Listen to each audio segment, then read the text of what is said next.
Hello, hello, and welcome back to my channel. Make sure you know, I'm just messing. So this is the second of the trilogy. So last video we talked about why live events are essential for fashion illustrators. Now I'm going to run through 5 criteria for being a live event illustrator. And I'm going to do a quick little sketch while I'm chatting.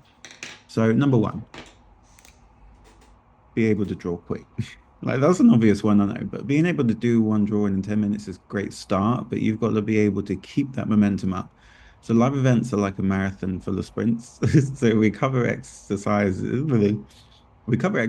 the course that'll improve your drawing speed. So I got you covered, don't worry. So criteria two is be flexible. So this one works in 2 ways. One is where you're expected to draw might not always be the most ideal. So small tables, low chairs, limited space, stuff like that. So if you're someone that can only draw with like the incense lit, Enya's on, you've got the ambient light in, the tea lights, all of that, then you're gonna have to snap out of it.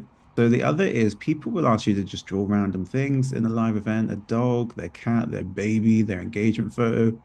Be prepared to draw anything and everything. You don't have to practice these things because I'm under the impression if you ask a fashion illustrator to draw your cat, you get what you get.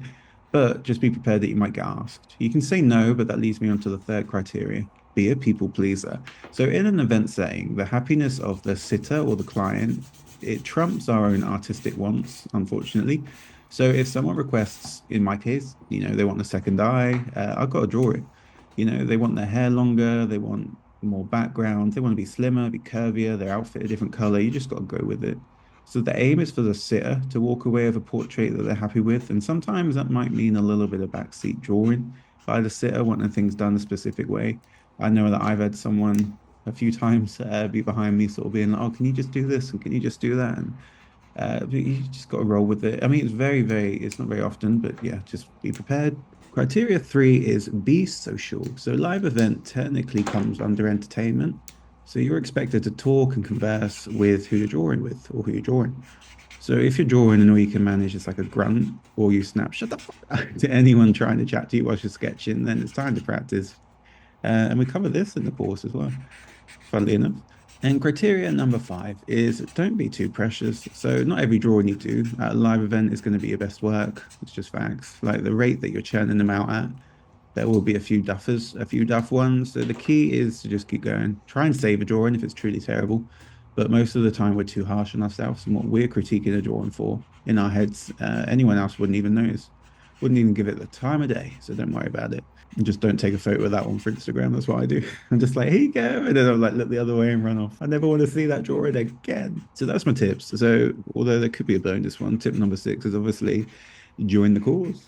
So the course opens next week, 30th of August. I think it's Friday. So we go through posing, we go through diversity, how to draw different ethnicities, different body types, different ages. We go through textures and patterns and branding and materials and everything I know about live events. I'm pouring into this course like a beautiful, dirty pint of goodness. I always say dirty pint as a as a thing, and then I'm like, other than people that go to uni in the UK, I'm like, do people actually know what a dirty pint is? Or am I just reliving my glory days? I don't know. Anyway, so drop your email in the newsletter list if you haven't already to get notified when the course goes live. And I'll be seeing you on Sunday for the third video in the series, the last in the trilogy. This time it's an illustrated lesson or an illustration lesson. So keep your beady eyes peeled. Ciao. What a professional. What a professional.